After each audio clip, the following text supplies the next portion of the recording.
NFL expansion. It can work. It probably needs to happen. As Michael Keaton's Batman and George Costanza have both said at one point. All right, you want to get nuts? Come on. Let's get nuts! And then he had us. Right shot! Now you want to get nuts? Come on! Let's get nuts. We are headed to the Hamptons. It's a 2-hour drive. Once you get in that car, we are going all the way. The thing is, NFL expansion isn't even that crazy of a concept. The league is sort of just a jumbled mess at the moment. You've got 32 teams in 8 divisions playing 17 games with 7 making the playoffs. These numbers don't compute like at all. Speaking of numbers, by the way, the value of the average NFL franchise continues to skyrocket.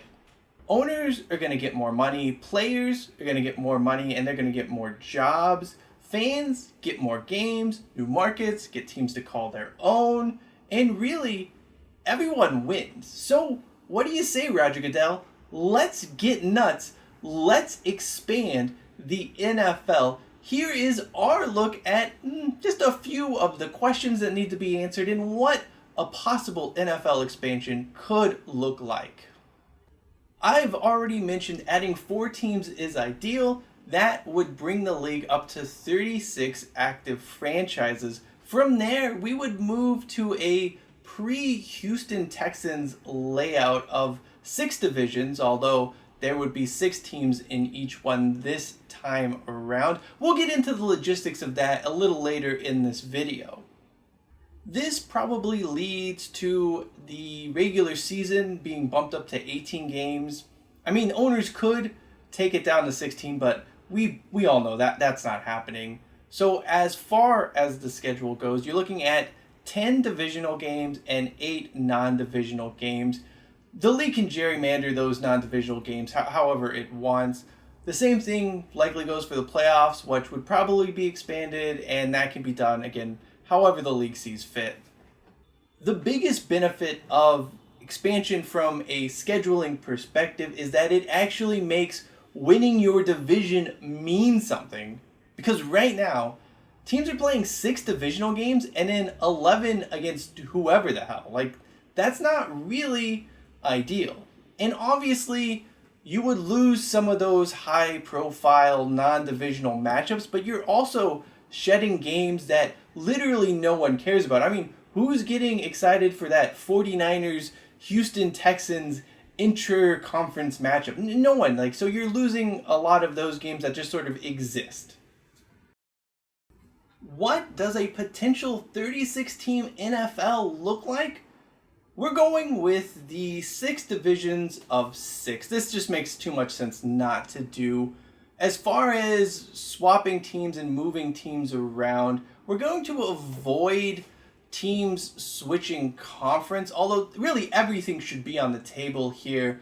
It won't be, and we'll get into that in just a moment. But yeah, there's really no reason to accept what I'm proposing or what I'm about to propose as an end-all be-all. This is just a jumping off point. As far as what guided these decisions to build our 36-team NFL, we kind of stuck to 4 factors. Firstly, there were only going to be 2 expansion teams per conference and no more than 1 in any division. The second thing is that this is basically the Dallas Cowboys rule, but we're not going to swap teams out of divisions where they have historical rivals, even though it doesn't really make sense for them to be in a division called the East. I'm not going to fight that. You're never going to win that argument. 3, geography apart from those instances does matter somewhat, but also historical rivalries as well. And we'll get into why that is, because there's going to be one new division people are going to scratch their head about. And then finally, current team quality. It doesn't matter. It's irrelevant here. We're taking this not by who's on what team or how good each teams are. We're just looking at these as team brands that will go into our new divisions. With that out of the way, let's take a look at what the Touchback's 36-team NFL would look like. So here it is. Here's how we would create 6 divisions of 6. We're not including locations for expansion team. We'll get to that next, but we're just going to keep them as placeholders. What probably jumps off the page right now is that we've just eliminated the AFC and NFC South. Those were the 2 conferences that just sort of felt slapdash put together. I mean, obviously the NFC South was a little bit better than the AFC South, but again, those were the easiest conferences to break up.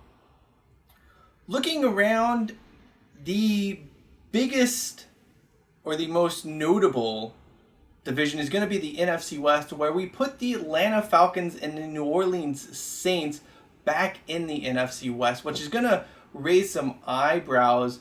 There really is not a lot of other places to put them in, and a lot of people also forget that the Falcons and Saints and Rams and Niners were the old NFC West. It was really a interesting division back in the day, and you're getting those historical rivalries. Plus, there isn't a ton of concern about the geography or the flights. You know, if the Saints weren't going to San Francisco, they'd probably be playing some other random team in some other random conference. So it's not like this. Geography doesn't really go into schedule making. It doesn't determine who you play by and large. So I don't think it's too much of an issue here putting those 2 teams in the NFC West. The other noticeable things here are the Jaguars going to the AFC East. The Tampa Bay Buccaneers were just throwing back in the NFC Central. That's where they were back in the day. That would be an interesting, or one potential thing that I thought about doing was actually putting the Bucs in the AFC East and then moving the Colts to the NFC Central, just because I think the Colts and a lot of those NFC Central teams share a lot of similar characteristics. Obviously, though, fans would... I believe football fans are not particularly wanting a team to swap conferences. Personally, it doesn't seem like a big issue to me, but I think there would be some fans, a lot of fans actually, in the NFL just not loving the idea of the Colts playing in the NFC.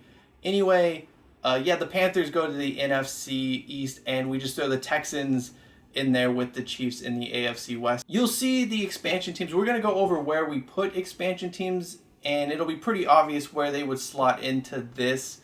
However, this is just a jumping off point. You can make a case for moving teams here or there or wherever.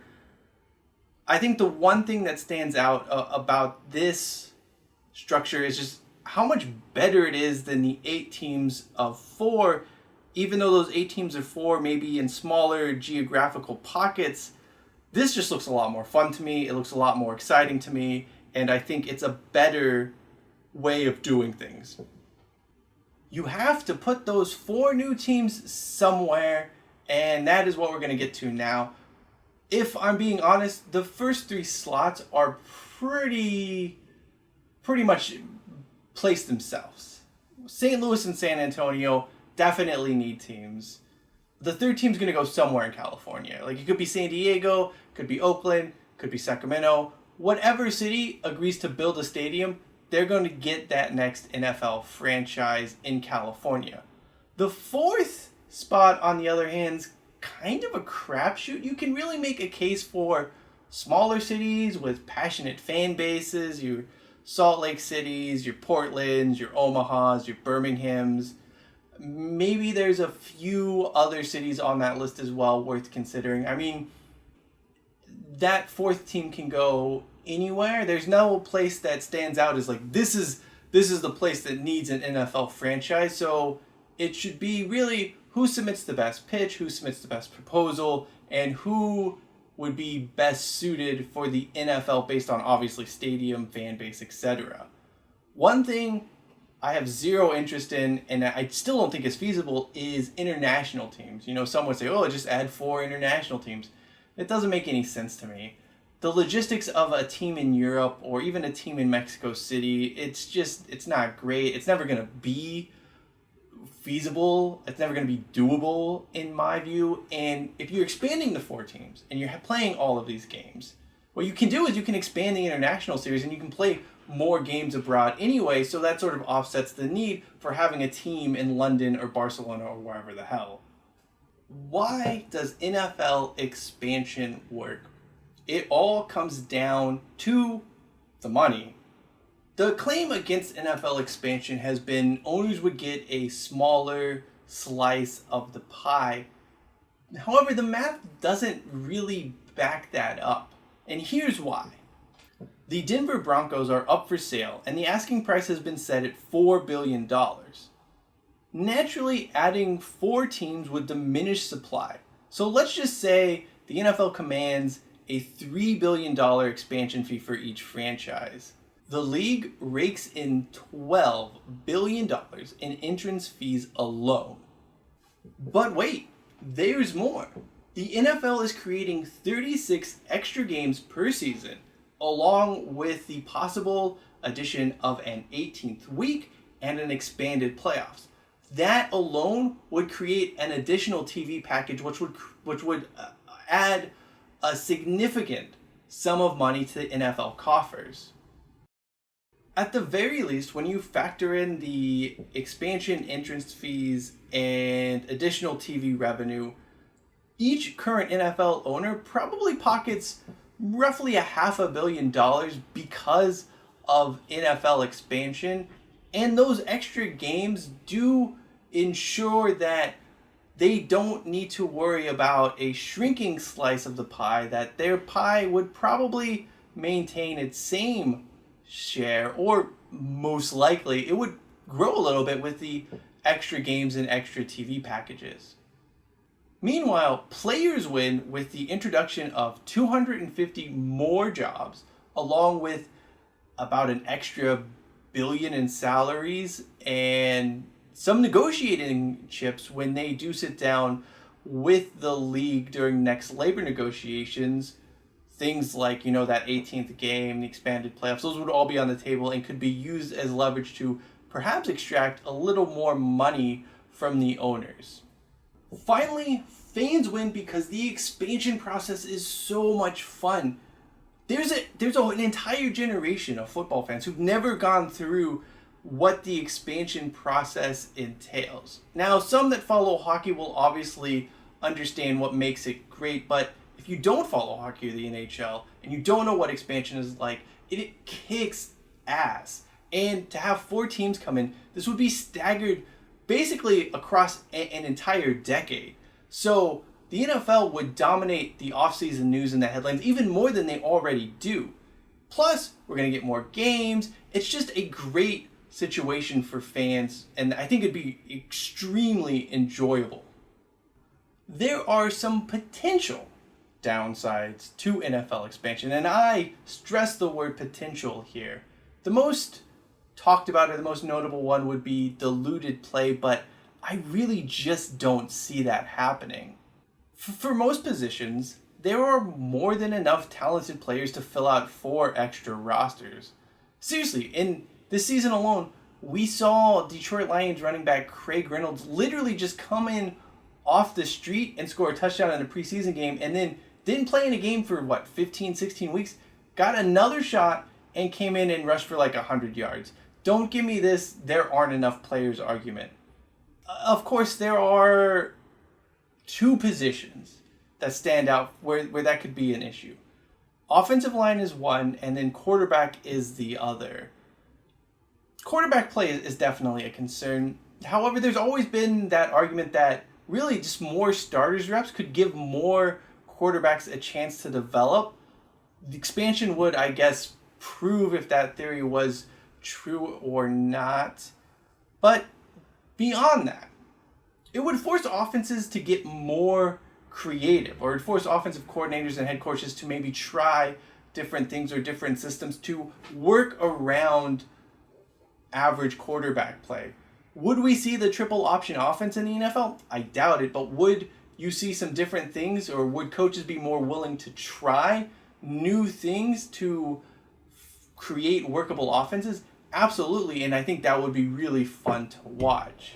The other real downside here is that somehow the NFL and Roger Goodell totally botch expansion, and that Well, the probability of that is fairly high given just how they botch just about everything they've ever touched. It's very possible Goodell and team owners jam us up with things no one wants. We're talking about Friday night football, Tuesday night games, other random things we don't care about. They could also just put teams in crappy places. Like, don't put that past them as well. So I would be more concerned about Roger Goodell and owners messing up expansion than I would be about the diluted play. At the end of the day, NFL expansion, it makes too much sense not to happen. Let's do it.